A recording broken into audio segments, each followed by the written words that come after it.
February 13, 1944, Gerald Springer arrived amid the acrid smoke and primeval fires of the London Blitz.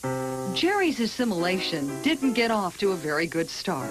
For his first day of school, his mother dressed him as she had in England: blue shorts, knee socks, jacket, bow tie, and a beret. When the outfit led to taunts and beatings from Jerry's new classmates, Margot tried something she hoped would make him look more like an American. He was a young man who, one, had a nice confidence about him. As shown in these rare home movies, Jerry was able to enjoy a typical American childhood. His sense of humor, easy charm, and ability to please won him lots of friends. He joined them at camp and played sports with enthusiasm, even if his skills were sometimes lacking a certain polish. Jerry's parents also made sure he never forgot his responsibilities as an American citizen. While Jerry's knowledge of politics may have been advanced for a teenager, he and his buddies lacked sophistication in other ways. As Jerry's senior year began, he laid plans for college. With no real ambition in mind, he nevertheless looked forward to the experience as the next logical step in his parents' plans. Richard and Margot did want to give them the American dream because of what they suffered in Europe, but they would... Jerry Springer was about to graduate from law school as 1968 drew to a close, so he returned home to enjoy the holidays with family and friends. But the sabbatical held a surprise for him. Jerry also began to indulge himself in other ways. His growing love for the spotlight led him to act in school plays and to work on the air at the Tulane radio station. Jerry's talkative charm would not be put to use quite yet. He graduated Tulane in 1965. To earn money, he played local clubs in a folk music group called Springer Stringers, joined a fraternity, and enjoyed a carefree student's life. But Jerry's easygoing days came to an end in 1967, when one of his professors introduced him to Robert Kennedy, but never believed they would hire him for good because of his liberal politics and New York Jewish roots. I run because it has become increasingly evident that unless some new alternative, some new initiative, some new approach is injected into the political life of our community, we are destined to lose here at home the very prize we seek to defend abroad, the politics of participation. The future of Cincinnati will be shaped. Jerry completed his 6-month tour of duty and returned home in time to finish his primary race. No, the idea is we're going to spend a couple of months each week going into a different department of the city and just working as the city employees do. When he first assumed office, the significance of the moment was characterized in terms of Cincinnati having its first black mayor. But if we first took note of the color of his skin, we see him now for the compassion in his heart. It is my fondest wish to re-enter public life, but I believe it in the best interest of this community that I resign until such time that the air has been cleared. Cincinnati forgave him, turning his peccadillo into popular folklore rather than a political epitaph. Jerry began to think of a comeback. Jerry was about to discover for himself the joys of being a parent. In July of 1976, just before his inauguration as Cincinnati's youngest ever mayor, Mickey gave birth to the couple's first child, Katie. There are people really in need. As soon as we can get the food, we're going to get it out to these people. Thank you for letting the son of refugees of Nazi Germany make it in America. Jerry was definitely a maverick politician and a bit of a showman. It's 50 degrees below wind chill factor and it's all ice. So what I'm asking is that all private vehicles, and in exchange for us cleaning it up, offer it to our own citizens and businesses at a reduced rate. That way people would have lower utility bills and we'd create an incredible incentive for jobs to locate in Ohio. Live from Cincinnati, it's Rock Around the Block. The voters can't seem to resist a guy who wrestles bears and enjoys the disco scene. And that ability to win people over has begun to make political observers take his campaign seriously. People are going to want someone who really understands how to run, you know, a very major business in the state of, which is the state of Ohio, and to make it work. And I think the record in Cincinnati has been very positive. I'm up at 5:30 and I'm never back in the hotel till midnight or 1. So I'm living on 4.5 hours sleep every day, and it's all, you're always on. Come on, join me on June 8th. We're going to turn the state around. Well, we've seen them advertised in newspaper inserts and on television sets. No, not television sets. I'm Jerry Springer. The world changed, so we shouldn't be surprised that our colleges did too. We'll talk about it. The president of the local Teamsters Union in Cincinnati in northern Kentucky is warning trucking companies to send trucks out in convoys after midnight on Monday. That's pretty good for Mike. And he had to have somebody in the back of the alley knocking down all those pins. Yeah. Well, we're going to work on our bowling this weekend, and you have a very nice vacation. The fate of some area schools decided. Details at 11. Harold Mills gets the scoop tonight at 11. Collins decided recently that he didn't like his old trench coat anymore, that he needed a new one. But the thought of just throwing away the coat bothered him. After all, it's more than a trench coat. It's a reporter's best friend. The fact is, most Americans view the bombings as extreme, as an irrational response to abortion. And the fact that they do may point out why the fight to have abortion declared illegal in our country has so far failed. Good evening, America's spirit is soaring tonight, right along with the Space Shuttle Discovery. It's all because of the wondrous liftoff just over 6 hours ago that has gotten even more complicated. Lawyers for Baseball Commissioner Bart Giamatti have just filed papers in federal court, suggesting Giamatti is the one who won't get a fair shake if the case is sent back to a county court here. Why do so many of us care and get so worked up about it all?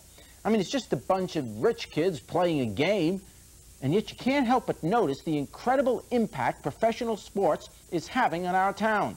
He is a lobbyist for the trucking people. Yeah. When they went on strike, he kind of organized them around the country. He's a hero. To them, it's all a bunch of words and promises never kept. It's just election time, so the rhetoric flows, but not the commitment, and certainly not the money. I dare say the newspapers, television, and radio stations that have been lighting up on Marge and baseball's sorry record on race are just as white and just as closed off to minorities in their boardrooms. Our talk show tends to deal more with news subjects or political subjects because of my background.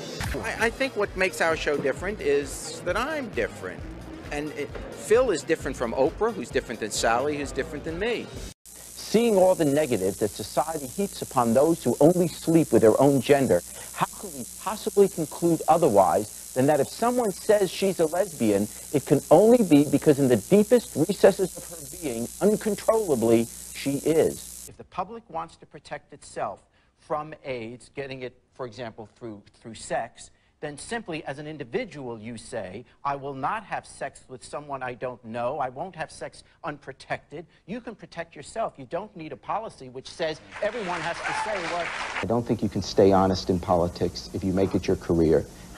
If politics is the way you make your living, then you will say things just to put food on your table.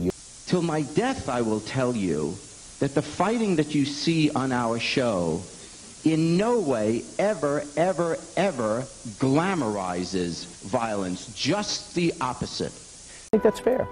I think, you know, this show probably does offend some people. And they should protest. That's okay. That's America. But that's why God gave us remote control. If we could start America over right now, perhaps we would be more rational in deciding what's legal and what's not. And maybe society would then say, okay, if we're starting from scratch, maybe saying marijuana, you know, if a preemption is scary and our children and grandchildren are going to pay for that, I really believe that. Preemption. You know, this idea that because we think someone is going to do something bad to us, we're going to start the war. Say what you want about the Republicans, but the truth is, they've got a message. I think it's wrong, I think it's hurtful, but it's clear what they stand for. And it's not always clear what we stand for. And we ought to, again, as I said before, get back to what we're really about, to why we became Democrats in the first place. Whatever success I've had in politics is exactly that. People see that this really is me, that it's authentic, that there's no bull, that, you know, I'm not always politically correct, that I have warts and all, but damn, it's straight.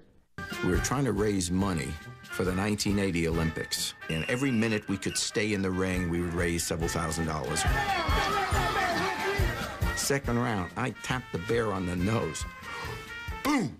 Watch out, you got it! Not only does the minimum wage have to be raised, it has to be at a level where people can afford to provide for their families and themselves. 40 million Americans without health insurance? 20, 30, 40 million more that have health insurance but don't go to the doctor because they can't afford the deductibles? Or the first time they go, it's the emergency room and then maybe it's too late? You want to talk morality? It's not about silly television shows. It's about the fact that we let Americans die or live very difficult lives because they can't even protect themselves against disease. Poor people love their children just as much as rich people do. They really do. They're not morally inferior to rich people. And even though we have these cycles of warming and cooling and warming and cooling, clearly human behavior speeds up those cycles. Now the problem is, in the past, millions of years ago, if you had the cycle, it didn't matter very much because you had dinosaurs on, and that was about it. So we keep saying they have such horrible health care around the world. They don't have freedom. Well, in the Western world, in Europe, the fact of the matter is those people are living longer, and you know what? If you go there, they're not complaining. The government has to step in and make sure that there are jobs for all those people that aren't employed in the private sector. And that means jobs having to do with infrastructure, jobs having to do in the health industry. Any way that we can put people to work so that they can provide for their families is what we ought to be doing, and not worry about whether the job is private or public. It's one thing to say, I believe I ought to have a gun if I'm living out in Montana, but when you're in a city with millions of people living on top of each other, and people get angry, and fights, and people drink, and if some wealthy, famous person goes on television and talks about who he or she has been sleeping with, we can't get enough of it. We cheer them. But if it's some person of low income, all of a sudden we say, trash, trash, like they're less than a wealthy person. Trump won the election, but I'd like to think that doesn't really reflect what all Americans think. You know, America is a journey. And the journey, the destination of the journey is what the Declaration of Independence said back in 1776. 99% of what we are is just a gift.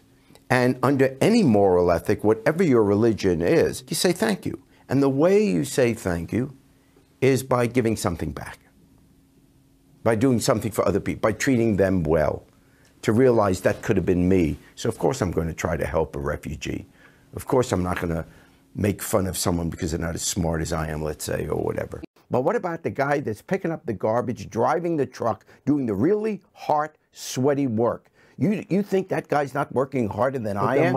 I come in here, I get my Starbucks, Jenna tells me what I need to do that day, and I go and do it. How tough is that? I understand. And we have a system where I make the money and the guy driving the truck doesn't. That's why we need strong unions. That's why we need a government that will provide for those kids that are born into a family that doesn't have those lucky breaks.